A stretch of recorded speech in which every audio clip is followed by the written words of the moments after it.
The man who learned to stand up. On February 14, 1988, Dan Jansen stepped onto Olympic ice. Carrying more than the hopes of a nation, he carried grief. Only hours earlier, his sister Jane had died of leukemia. She was 27 years old. She had been his fiercest believer, the one who saw greatness in him long before the world did. That afternoon in Calgary, Jansen lined up for the 500 meters, the race he was expected to win. Seconds after the gun fired, he fell. 4 days later, in the 1,000 meters, he fell again. 2 races, 2 crashes, no medal, and the beginning of one of the most painful Olympic journeys in history. But Dan Jansen's story was never simply about falling. It was about learning how to rise. The fastest man who couldn't win. Daniel Irwin Jansen was born on June 17, 1965, in West Allis, Wisconsin. The youngest of 9 children, he grew up in a disciplined and devoted family.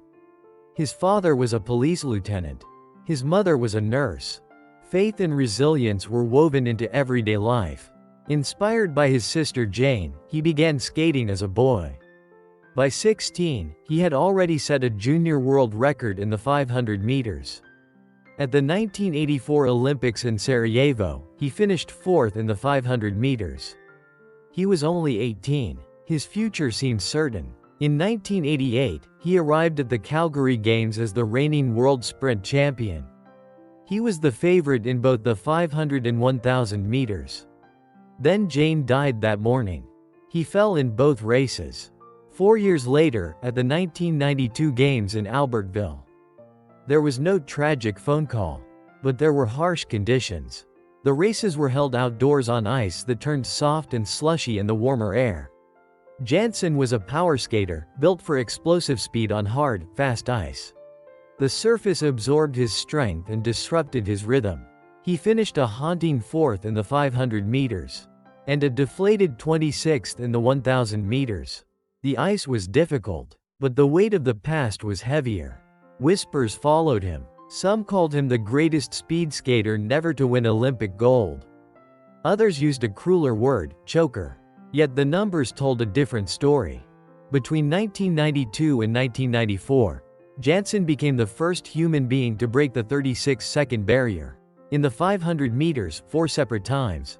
In January 1994, just weeks before the Olympics, he skated 35.76 seconds. At that time, it was considered the outer edge of human speed on traditional skates. That record stood for years, until the invention of clap skates, where the blade stays on the ice longer before snapping back, permanently changed the physics of speed skating. He was not merely fast. He was pushing the limits of what seemed possible. Rewriting the story. After years of Olympic disappointment, Jansen realized something painful. His body was not the problem. His narrative was. In 1991, he began working with sports psychologist Dr. Jim Loehr. Instead of demanding more toughness, Loehr focused on mental rewiring. Jansen had long resented the 1,000 meters. Compared to the explosive 500, it felt long and exhausting. He treated it as a secondary event. Loehr gave him an unusual assignment. Every day, at the top of his training journal, he had to write, "I love the 1,000. Not as a wish, not as a hope, as a present tense declaration." Some days he even wrote it as if it had already happened. "I loved the 1,000 today." It was not motivational fluff. It was deliberate reprogramming. For 2 years, he repeated the sentence until the resistance faded. The race he once disliked became a challenge he embraced. Loehr also taught him the ideal performance state, a balance of relaxed body and focused mind. He practiced breathing rituals, positive self-talk, and what Loehr called a 16-second reset. The reset helped him segment a race into small parts. A mistake in one corner did not have to poison the next straightaway. Each moment could begin again. He learned that performance is shaped by the story an athlete tells himself. And he began telling a new one. The slip that almost was. The 1994 Winter Olympics in Lillehammer would be his final chance. He arrived as the overwhelming favorite in the 500 meters, the world record holder, the fastest man alive. He slipped. He finished 8th. For many athletes, that would have been the end. But Jansen had trained for this moment, not just physically but mentally.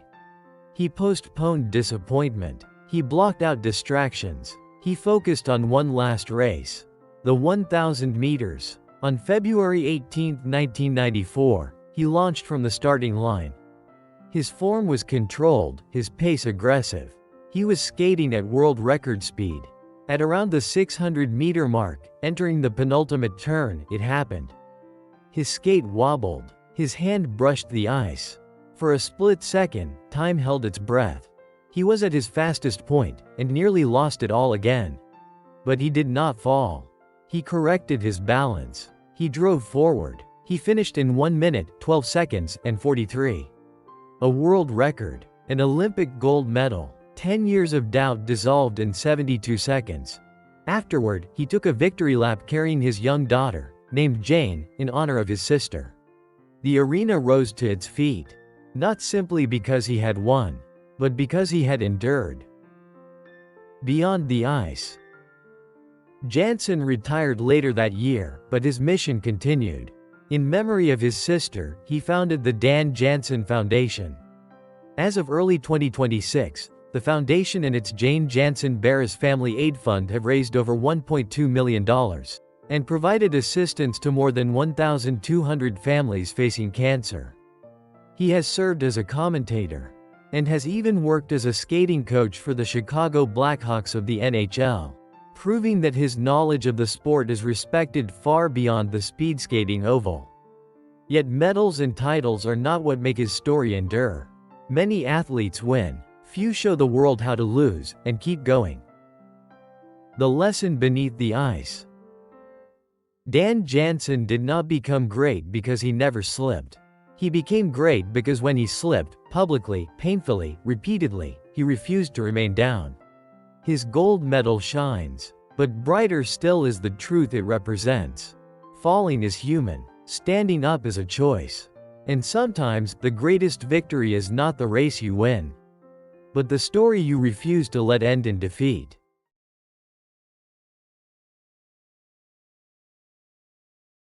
It's time to study new words in context. 1. Woven. Definition: joined or mixed together closely, like threads in cloth. Example: faith and hope were woven into his daily life.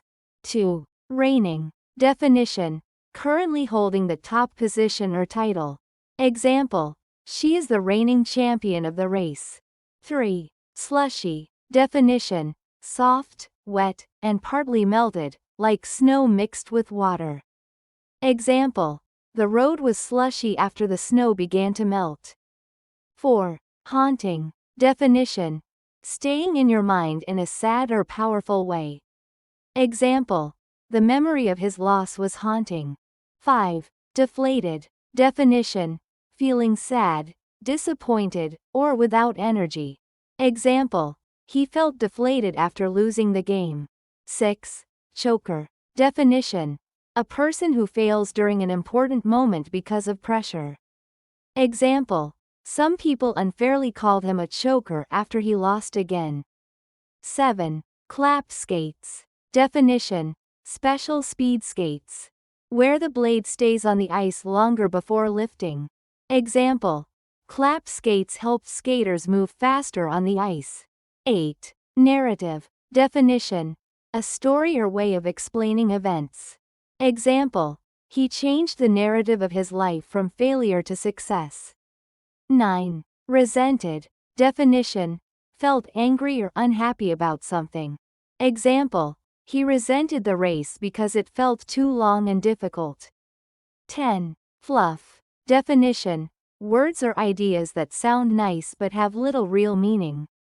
Example: the speech was full of fluff but no clear plan. 11. Embraced. Definition: accepted something willingly and fully. Example: she embraced the challenge instead of avoiding it. 12. Segment. Definition: to divide something into smaller parts.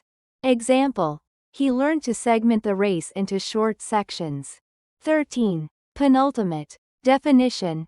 Second to last. Example. He slipped on the penultimate turn of the race. 14. Wobbled. Definition. Moved unsteadily or almost fell. Example. His legs wobbled after running so fast. 15. Endured. Definition. Suffered through something difficult but did not give up. Example. She endured years of hardship before finding success. Comprehension questions. 1. Where and when was Dan Jansen born? Answer. Dan Jansen was born on June 17, 1965 in West Allis, Wisconsin. 2. Who inspired Dan Jansen to begin speed skating? Answer. His sister Jane inspired him to begin speed skating. 3. What tragic event happened on the morning of the 1988 Olympics 500-meter race? Answer. His sister Jane died of leukemia on the morning of the race. 4. What happened to Jansen in both the 500-meter and 1,000-meter races at the 1988 Olympics? Answer. He fell in both races and did not win a medal. 5. Why were the ice conditions difficult at the 1992 Albertville Olympics? Answer. The races were held on outdoor ice that became soft and slushy, which made it hard for power skaters like Jansen. 6. How did Jansen perform at the 1992 Olympics? Answer. He finished 4th in the 500 meters and 26th in the 1,000 meters. 7. What barrier did Jansen break between 1992 and 1994? Answer. He became the first person to skate the 500 meters in under 36 seconds. 8. What was his fastest recorded time in the 500 meters before the 1994 Olympics? Answer. His fastest time was 35.76 seconds. 9. What are clap skates and why are they important? Answer. Clap skates are special skates where the blade stays on the ice longer before lifting. They later changed the sport and helped skaters go even faster. 10. Why did Dan Jansen work with sports psychologist Dr. Jim Lohr? Answer. He worked with Dr. Lohr to improve his mental strength and change the negative story he was telling himself. 11. What sentence did Jansen write every day in his training journal? Answer. He wrote, "I love the 1,000. 12. What was the purpose of the 16-second reset? Answer. The 16-second reset helped him divide the race into small parts so that one mistake would not ruin the rest of the race. 13. What happened during the 1994 Olympic 500-meter race? Answer. He slipped again and finished 8th. 14. What almost happened during the 1994 100-meter gold medal race? Answer. Around the 600-meter mark. His skate wobbled and his hand touched the ice, but he did not fall. 15. What was his final time in the 1994 1,000-meter race? Answer. His final time was 1 minute 12.43 seconds. 16. Why was the victory lap especially meaningful? Answer. He carried his daughter, named Jane after his sister, during the victory lap. 17. What foundation did Jansen create and why? Answer. He created the Dan Jansen Foundation to support families fighting cancer in memory of his sister. 18. What lesson does Jansen's story teach about failure? Answer. His story teaches that failure does not define a person. What matters is getting back up and trying again. 19. How did Jansen change the narrative of his life? Answer. He changed his story from being known for failure to being remembered for perseverance and success. 20. What is the main theme of the article? Answer. The main theme is resilience, learning to stand up again after falling.